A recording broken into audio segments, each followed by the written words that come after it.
Along with somebody like Busby Berkeley, he's the only crew member who became like more famous than the directors of the movies.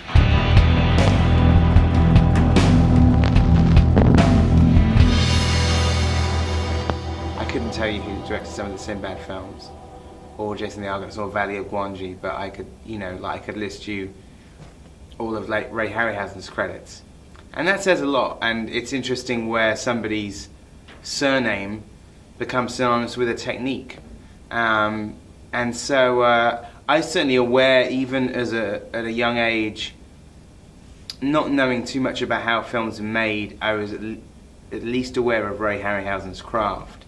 And actually one time I went to visit Peter Jackson in New Zealand, and Peter Jackson owns the Kali from Golden Voyage of Sinbad. And I remember as a kid thinking that was one of the most amazing sequences I'd ever seen. The fight with the Kali in Golden Voyage of Sinbad is just fantastic. And then I saw the maquette, and it was this big. And that made me even more kind of in awe of his artistry.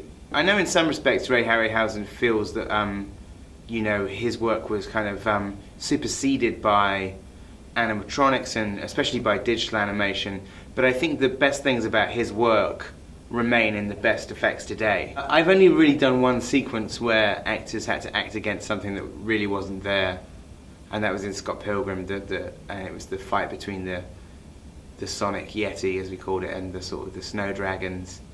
In that case, we had storyboarded everything, and we'd cut together the storyboards to music, so the actors had a very good idea of what was happening in the scene. But that's the only time I've had something where, in this case, we had a balloon in the air as an eye line. It was interesting. I actually got to go to hang around on the King Kong set, the remake, obviously not the 1933 version, but it was interesting how they dealt with that on there, and I know like Peter Jackson is obviously a huge aficionado of Ray Harryhausen. But I thought it was interesting there that they had Andy Serkis kind of on set, on a tower, just for eye lines, which I thought was amazing and really interesting way of dealing with it.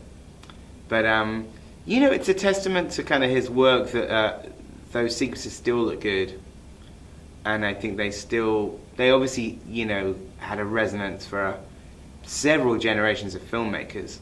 I think when Lord of the Rings came out, I feel like that took a lot of Ray's principles, but updated to modern technology. So there were sculptures. One of my friends actually, Gary Hunt, who I went to school with, worked at Weta on the sculptures. So there are sculptures for all of those creatures, and so that kind of artistry hasn't gone away, but it's the way that technology is used which makes it different. So I think it can work both ways. Guillermo del Toro does a lot of work with large puppets and makeup, and then augments it with digital effects. I think it can work in lots of different ways. What Phil Tippett does now, and Phil Tippett started in stop motion animation, very similar to Ray, but what he does with digital animation is amazing. And I think his work on Starship Troopers really holds up as being kind of, still looks great a decade on. So I'm not kind of against, I don't think it's, I'd heard sort of Ray kind of say that with some kind of sort of sadness about how computers have kind of taken away his artistry. But I think a lot of people have learnt from him, and I think his principles remain.